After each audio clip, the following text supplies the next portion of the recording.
Question. Order. Question number 5. Order. Order. Question number 5. The Right Honourable Winston Peters. Mr. Speaker, this question is to the Minister for the Environment and asks, does he stand by all his statements? The Mr. Honourable Speaker, Dr Nick Smith. yes, and particularly my statement yesterday that the RMA reform bill will help address housing, it will help support job growth, and it will also help support regional development in areas like Northland. Supplementary question. Supplementary question. Right Honourable Winston Peters. This quote, nor do we see anything in this bill that will enable us to address the huge and growing problem of iwi holding communities to ransom and effectively asking for brown mail in order for projects to proceed, end of quotes. End of quotes. Which unreconstructed serial flip-flopper said that?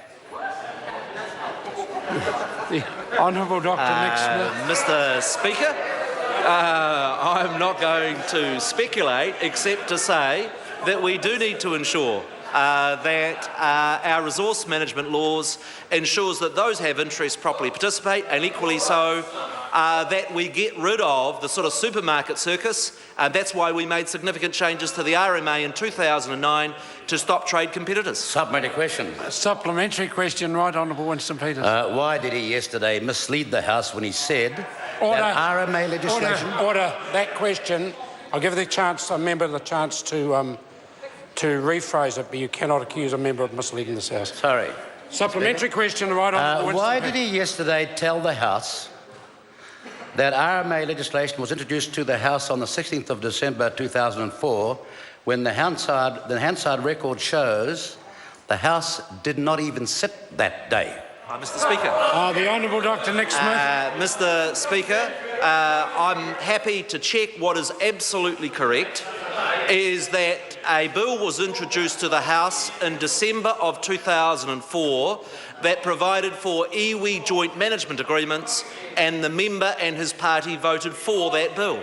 Speaker, supplementary question. Supplementary. Order. Supplementary question. The Right Honourable Winston Peters. Why did he tell the House yesterday and repeat it today that New Zealand First supported that legislation when, if he looks at the Hansard record, 2nd August 2005, shows clearly on the no vote section 13 votes for New Zealand First against it? What a lie. Order. The question's been asked. Mr. Speaker, Dr Nick Smith. my understanding and the Hansard record that I have checked is here's the question. When that bill was introduced in December of 2004, Winston Peters and New Zealand First voted for it. Supplementary question. Order. Supplementary question. Right Honourable Winston Peters. Why has he gone from saying in 2004 that giving iwi greater powers under the RMA is, and I quote him, a revolutionary constitutional change, end of quotes, to now supporting it wholeheartedly? Has he himself been a victim of the very brown mail he warned us about in 2004? Mr. Speaker. The Honourable Dr Nick Smith. Mr. Speaker, the bill that I'll be introducing to the House has iwi participation agreements in it. This was in the discussion paper that my very capable colleague, Amy Adams, put out for public consultation in 2009. The real strength of that mechanism is it enables iwi to identify with their council what are the resource issues in the area that they do need to be consulted about, and equally see those ones that actually add little value and just add bureaucracy to the process.